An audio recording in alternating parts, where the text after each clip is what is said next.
बिस्मिल्लाहिर्रहमानिर्रहीम अस्सलामु अलैकुम वरहमतुल्लाहि वबरकातुहू। तुसी साडा यूट्यूब चैनल वेखदे पे अपना पंजाब हाफिज़ इफ्तिखार। साडे सज्जे पासे पहलवान जी ने और खब्बे पासे छोटे पहलवान जी ने। इन्हां डंगरां दा कम रखे हुए तो वाह तां पहलवान जी लगन ने, क्योंकि मक्खन दही लस्सी खांदे पींदे ने। इन्हां कोई बकरियां छांगे मज्जां दो रखियां ने, उन्हां दा कितना दुध देंदियां ने, महीने दा 50-60 हज़ार सुने कढ़दे ने। घर बैठे नाल पहलवान जी ते सेवा उत्तों हैं ते सलूट उत्तों वजदा। कोई मझ दे बारे पुछदा है, मिसाल जिन्हें मज्झां रखी होण फिर मझ नूं कोई मसला बन जाए, जिवें मिसाल के तौर इंजीनियर कोल पुछदा भाई मशीनां किवें खराब होने, दसदा। इन्हां नूं पुछांगे भाई इत्थे तां गोया ही विक जांदा। सारी गल पुछ तुहानूं इन्हां कोल पुछ के दसांगे। अस्सलाम वालेकुम। वालेकुम पहले सलाम। अपना नाम दस्सिओ। तजम्मल मल्ले जी, गाँव कड़ियाला। क्या बात है जनाब, कितनियां मज्झां रखियां ने? मज्झां 4 ने। माशाअल्लाह। ते रोज़ मण दुध हो जांदा है? नहीं जी, हाँ 30 किलो हुंदा। अच्छा, ते गाय तुसी कितना पींदे हो? 2-2.5 किलो 3 रोज़? ਅਸੀਂ 8 किलो रखने अच्छा सारे जी वास्ते? हाँ जी, दोवां टाइमां दा। अच्छा, ते महीने दे आमदन 30-40 हज़ार तो टप वेंदी है मज्झां दी? खर्चा वंडा शंडा चौकर कट के? नहीं जी, बचदा 35,000 रुपया। बड़ी गल है घर रह दे विच। जी जी। ते बाहर जाओ तो लोग मिसाल गल्लां सुन के होटलां ते बन जांदा है। दो चाह पीनी पैंदी है, फिर दाल भी खानी पैंदी है पानी वाली, फिर जाके 20-22 या 25 हज़ार रुपये कमांदा। इंजी गल है? हाँ जी गल है जी। अपना पट्ठे वड्ढण वाले नूं देईदा तां कोई 10,000 अच्छा ते 2,000 गोहा सुट्टण वाले नूं देईदा, अच्छा ते पानी शानी आप डालीदा। अच्छा ते जे कि खालस दुद्ध लैना होए ते 150 रुपये किलो। अच्छा। जे कि सस्ता लेना होए, 80 वाला लेना होए, 100 वाला लेना होए, फिर ते बारिश पानी मिक्स पा के? पानी पा के अच्छा ते 4,000 नूं मन खा लै। अच्छा। ते नहीं समझ च औंदा 150 तो घट सही है सही है। ते 10 के देईदा पानी वाला लेना। नहीं जेह्ड़ा गोहे चुक्कण वाले नूं 2-4 हज़ार देंदे, ओह् गोहा चुक के थापी बना के तुहाडी होंदी जां ओही लै जांदा है? की हिसाब हुंदा है?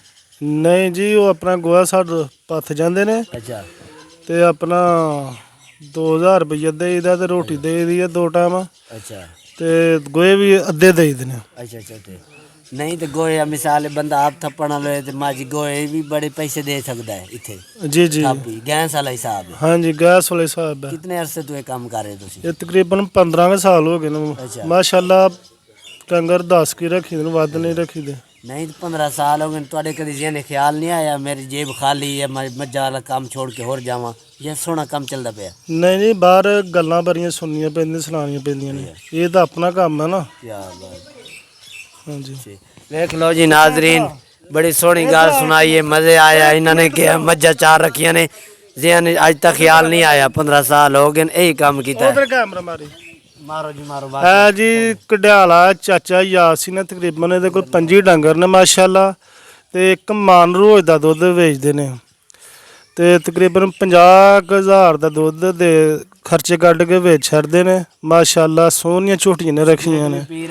सिगरट सादी पींदे जो हफ साहब, शादी पीनी है। ते माशाल्लाह गोहे भी बेचदे ने 30,000 दे चाचा यासी ने।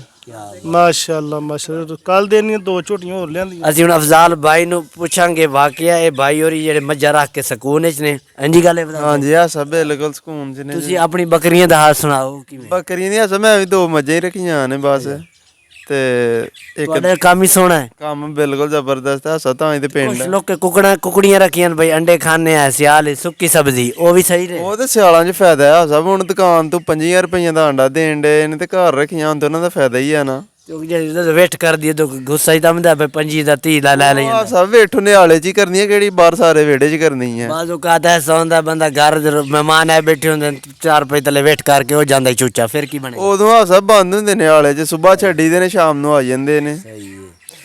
ਤੇ ਮਹਿਮਾਨ ਨੂੰ ਬੰਦਾ ਉਂਝ ਹੀ ਥਾਲੀ 'ਚ ਅੰਡਾ ਬਣਾ ਕੇ ਦੇ ਫਰਾਈ ਕਰਕੇ, ਤੇ ਉਹਨੂੰ ਵੇਟ ਵੇਖ ਕੇ ਉਹਨੂੰ ਗੁੱਸਾ ਹੀ ਨਾ, ਇੰਜ ਨਹੀਂ ਹੋ ਸਕਦਾ? ਨਹੀਂ ਨਹੀਂ, ਇੰਜ ਨਹੀਂ ਹੋ ਸਕਦਾ। ਉਹਨੇ ਅੰਦਰ ਬਹਿ ਖਾਣੀਆਂ ਨੇ, ਕਿਹੜੇ ਹਾਲੇ ਅੱਗੇ ਬਹਿ ਖਾਣੀਆਂ ਸਭ। ਬਾਅਦ ਕੁਕੜਾ ਦੀ ਆਦਤ ਹੁੰਦੀ ਹੈ ਵੀ ਮਹਿਮਾਨ ਆਇਆ ਦੂਰੋਂ ਵੇਖੀਏ ਕਿਵੇਂ ਦਾ ਮਹਿਮਾਨ ਹੈ। ਨਹੀਂ, ਉਹਨਾਂ ਨੂੰ ਦੱਸਿਆ ਹੁੰਦਾ ਪਹਿਲਾਂ ਕਿ ਅੱਜ ਮਹਿਮਾਨ ਆਉਣਾ, ਅੱਜ ਬਾਹਰ ਹੀ ਰਹਿਣਾ। ਸਹੀ ਹੋ ਗਿਆ। ਤੇ ਤੁਸੀਂ ਤੁਹਾਡੀ ਮੱਝਾਂ ਨੂੰ ਇਹ ਬਿਮਾਰੀ ਜਿਹੜੀ ਆਈ ਬਚਾ ਹੋ ਗਿਆ? ਹਾਂਜੀ, ਆ ਸਭ ਮੱਝਾਂ ਨੂੰ ਬਚਾ ਹੋ ਗਿਆ, ਤੇ ਗਾਈਆਂ ਤੇ ਵਾਵਾ ਹੋਇਆ ਇਹ ਬਿਮਾਰੀ ਦਾ। 150 ਰੁਪਇਆ ਰੇਟ ਦੁੱਧ ਦਾ ਹੋ ਗਿਆ? ਹਾਂਜੀ, 150 ਰੁਪਇਆ ਹੋ ਗਿਆ ਸਭ। ਸਹੀ ਹੋ ਗਿਆ। ਨਹੀਂ ਤਾਂ ਤੁਸੀਂ ਮੱਝਾਂ ਅੱਗੋਂ ਵਧਾਉਂਦੇ ਨਹੀਂ? ਤੁਸੀਂ ਵੀ ਇੱਥੇ ਪਿੰਡ ਹੀ ਰਹਿੰਦੇ ਹੋ ਜਦੋਂ ਦੇ? ਪਿੰਡ ਹੀ ਆ ਸਭ 2 ਹੀ ਰੱਖੀਆਂ ਬਸ, ਆਪਣੇ ਵਾਸਤੇ ਦੁੱਧ ਸ਼ੁੱਧ ਪੀਵੀ ਤੇ। ਮੈਂ ਇਹ ਬੜਾ ਹਿਸਾਬ ਲਾਇਆ, ਜਿਨ੍ਹਾਂ 8-10 ਡੰਗਰ ਰੱਖੇ ਨਾ ਉਹ ਘਰ ਦੁੱਧ ਇੱਕ ਕਤਰਾ ਵੀ ਨਹੀਂ ਰੱਖਦੇ ਜੇ ਗਲਤੀ ਨਾਲ ਰਹਿ ਜੇ ਤੁਸੀਂ ਰੱਖਦੇ ਹੁੰਦੇ ਹੋ ਅਸੀਂ ਅਸਾਂ ਦੋਵਾਂ ਦਾ ਘਰ ਹੀ ਰੱਖਨੇ ਆ ਤੇ ਪੀਵੀ ਦਾ ਬਸ ਅੱਲਾ ਦਾ ਸ਼ੁਕਰ ਹੈ।